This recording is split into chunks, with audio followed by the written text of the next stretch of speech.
રાજકોટના ધોરાજીમાં રોડ ઉપર દૂષિત ગટરનું પાણી ફરી વળ્યું છે। ધોરાજીના જેતપુર રોડ ઉપર ભૂગર્ભ ગટરનું દૂષિત પાણી ફરી વળતા શહેરીજનોને મોટી હાલાકી ભોગવવાનો વારો આવ્યો છે। ધોરાજીના જેતપુર રોડ ઉપર ઘણા સમયથી રોડ રસ્તાઓ ટ્રાફિક અને ગટરની સમસ્યાથી સ્થાનિક લોકો ત્રસ્ત બન્યા છે। સ્થાનિકોએ જણાવ્યું છે કે શહેરના નગરપાલિકા અને તંત્રને અનેક વખત રજૂઆત કરવા છતાં સમસ્યાનો ઉકેલ આવ્યો નથી। હવે તંત્રને જાણ કરવાની જે તમે વાત કરો છો, તંત્રના અધિકારીઓ આ રોડ ઉપર રોજ નીકળે છે અને આ સમસ્યા બધાને દેખાય છે, તો આમાં રજૂઆત કરવાની ન હોય, એની મેળે એને દેખાવું જોઈએ ને એની મેળે એને સમસ્યા સોલ્વ કરવી જોઈએ। પંચમહાલમાં જમીનના વળતર મામલે ખેડૂતોએ વિરોધ કરી આવેદનપત્ર પાઠવ્યું। ગોધરા તાલુકામાંથી પસાર થતા અમદાવાદ ઇન્દોર હાઈવેમાં સંપાદિત થયેલી જમીનના યોગ્ય વળતર માટે ખેડૂતોએ માંગ કરી।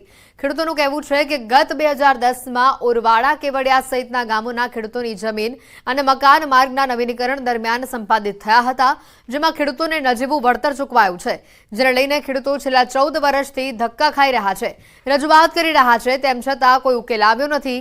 આજે પણ તેમને નાયબ કલેક્ટર પાસે મોકલી દેવામાં આવ્યા હતા અને ખેડૂતોએ રજૂઆત કરી છે, ત્યારે જો તેઓની સમસ્યાનો ઉકેલ નહીં આવે તો તેમની માંગણીઓને યોગ્ય ન્યાય નહીં આપવામાં આવે તો ગાંધી ચિંધ્યા માર્ગે તેઓ આંદોલન કરશે તેવી તેમણે ચીમકી ઉચ્ચારી છે।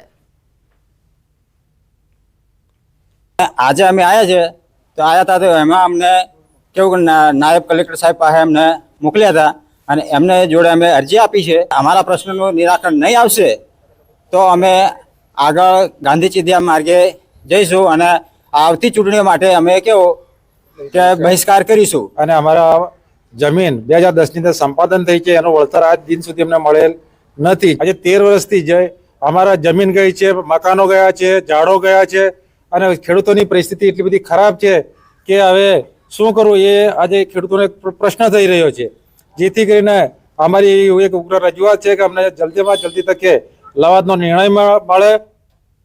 સમાચારોમાં હાલ રોકાઈશું એક બ્રેક માટે।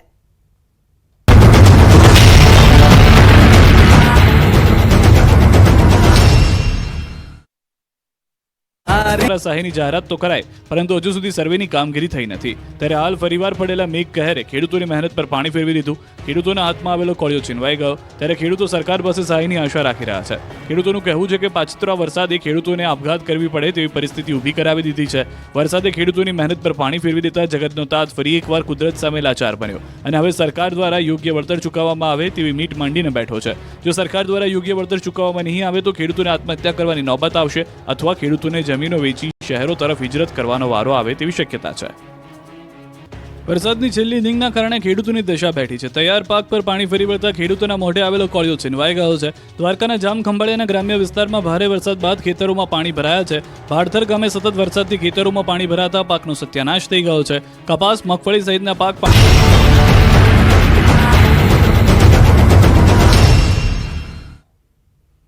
બ્રેક બાદ આપનું સ્વાગત છે। રાજકોટથી સમાચાર છે। મહાનગરપાલિકા સંચાલિત ઢોર ડબ્બામાં આજે 10 ગાયોના મોત થયા છે અને આ મોત મામલે મેયરે પ્રતિક્રિયા આપી છે। રાજકોટ મેયરના નયના પીરડિયાએ લૂલો બચાવ કર્યો। તેમણે કહ્યું કે મનપા દ્વારા જે રખડતા ઢોર પકડવામાં આવે છે તેમાંથી મોટા ભાગના પશુઓ બીમાર હોય છે।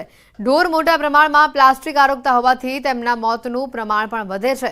એનિમલ હોસ્પિટલનું સંચાલન જીવદયા ટ્રસ્ટ કરી રહ્યું છે। વધુમાં તેમણે કહ્યું કે ટ્રસ્ટ સંચાલન પરત કરવા માંગતું હશે તો સંચાલન પરત લઈ લેવામાં આવશે। આજે કોંગ્રેસ આગેવાનોએ આ ઢોર ડબ્બામાં પહોંચી પશુઓના મૃત્યુનો આક્ષેપ મહાનગરપાલિકા પર કર્યો હતો। રાજકોટ મહાનગરપાલિકા દ્વારા જ્યારે ઢોર પકડવાના મુદ્દે ઢોરને પકડવામાં આવતા ત્યારે ઢોર છે કાં નબળા હોય, પ્લાસ્ટિક એને ખાધું હોય અને બીમાર હોય એવા ઢોરોને આપણે ડબ્બે પૂરેલા હતા અને આ આખું સંચાલન જીવદયા પ્રેમીને આપણે સોંપેલું છે।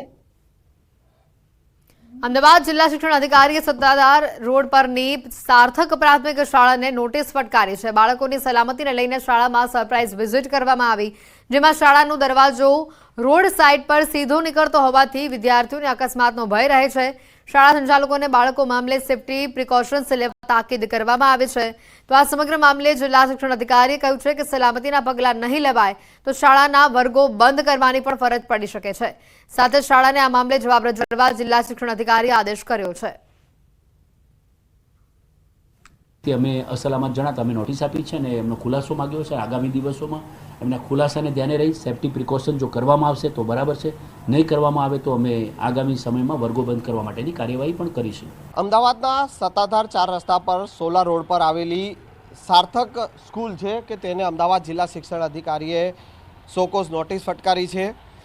બાળકોની સલામતીના ભાગરૂપે અમદાવાદ જિલ્લા શિક્ષણ અધિકારી દ્વારા અહીંયા સરપ્રાઇઝ ચેકિંગ કરવામાં આવ્યું હતું અને તેમાં ક્યાંક ને ક્યાંક અહીંયા જે સ્કૂલ જે છે તે કોમ્પ્લેક્સમાં બીજા માળે અને ત્રીજા માળે ચાલી રહી છે અને જે સ્કૂલનો જે દરવાજો જે છે તે સીધો રોડ પર ઉતરી રહ્યો છે, એટલે કે બાળકો જે અભ્યાસ કરીને જ્યારે છૂટે છે ત્યારે સીધી સીડી છે તે રોડ સાઈડ આવે છે અને તેના કારણે ક્યાંક ને ક્યાંક બાળકોની સલામતી જોખમાય છે, બાળકોને અકસ્માત થવાનો ભય રહે છે અને તેને લઈને સેફ્ટી પ્રિકોશન જે છે તે રાખવા માટે અમદાવાદ જિલ્લા શિક્ષણ અધિકારીએ સ્કૂલને તાકીદ કરી છે અને સ્કૂલને નોટિસ ફટકારી છે.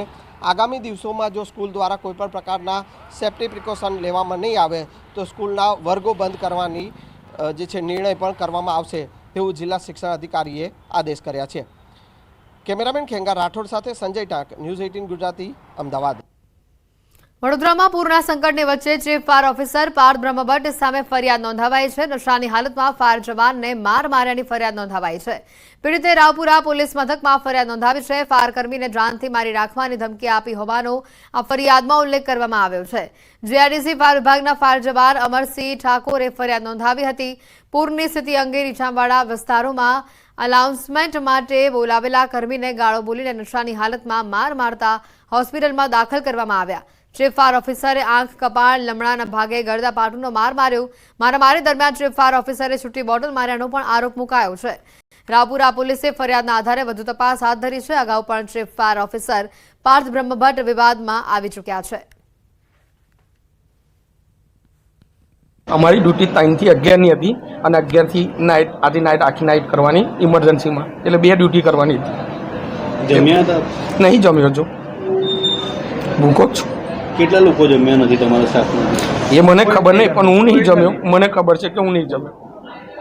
શું માંગ છે આપની? મને ન્યાય મળે કમિશનર સાહેબ, કે આ નશાવાળો વ્યક્તિ છે એને શિક્ષાત્મક પગલાં લો. હું નાનો માણસ છું, મારી બૂમ કઈ સુધી જાય ખબર નહીં. સુરતના જંખવાવ માંડવી માર્ગ ઉપર મારામારી થઈ.